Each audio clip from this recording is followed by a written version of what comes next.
Eamonn, you're the last British winner of the London Marathon on the men's side. Kind of when you look back at that race, what are your memories?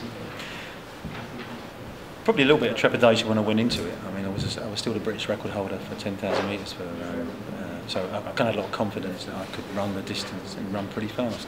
And I think it came back on the back of some good marathon runners from Britain, so I had a bit of belief there. And really, I was stepping to the marathon thinking I can have a new career at the marathon, because I think my track days were pretty much over in terms of I couldn't see me running any faster at the age of 34 on the track. So I kind of felt I was excited. New career, a little bit of trepidation, but really prepared very, very well, and came into the race really believing that I could win the race. I came to London. I didn't want to go off and do a smaller marathon. I felt we've only got so many marathons in you. But I'm going to have a good marathon. I have it in London, then you can become a bit of a star. I think so. That's really the approach I had, and the rest is history. But I did come in here, no real set kind of ideas on time. I thought I'll run with the pack, as I did really in races when I ran on the roads across country and run with the pack, and then start to strategically position myself, nearer to the end of the race. So it went really well, and it all sounds very simplistic, but obviously the preparation and everything else that went into that allowed that performance to happen. And surely Mo can opt for a similar tactic, just sitting in the pack and hopefully being there at the end with his closing speed.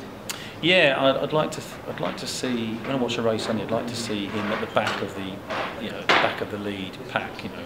Not really getting too involved, not at the front, not using any mental energy, and trying to absorb the noise from the crowd, and use it as a positive rather than getting carried away with it. I mean, it was very noisy when I ran because people were shouting for me. Stuff was going on the radio about me. The athletics world knew me, but the general public wouldn't really have known who I was. The general public do know Mo. And so he's got that can be used as a positive, but actually it could be something detrimental. It's going to be very, very noisy out there for him. So I'm hoping that he doesn't get carried away and he runs his own race, sits quite deep in that pack. It's a bit like, I don't want to see too much of him until it really matters, from the 30k and beyond, and then he can start to, sort himself out. So that's what I'm hoping will happen. I really hope that he does have a successful race. I actually, unlike maybe Paula and Steve said earlier, I don't. Being the last British man to win, that doesn't carry the kudos for me. I'd rather, you've won it, it's gone, times move on. I'd be happy if Mo, I'd love it if Mo won it. I think it'd be great for the event. And I think the marathon would be fantastic, like 2012 games in London.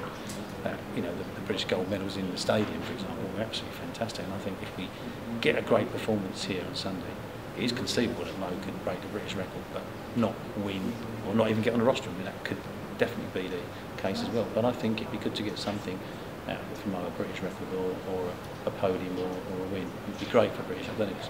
Do you think it'll inspire kind of the next generation? Because I know you're doing a lot of work coaching yourself, like some Adam Hickey, Gemma Kersey, people like that who are coming through. Do you think a British winner in the London Marathon will really kind of lift the younger generation and start to inspire people to try and get back to the good old days? So, I think, yeah, I do, and I think all of the big performances that we on a global stage like that, and the London Games was.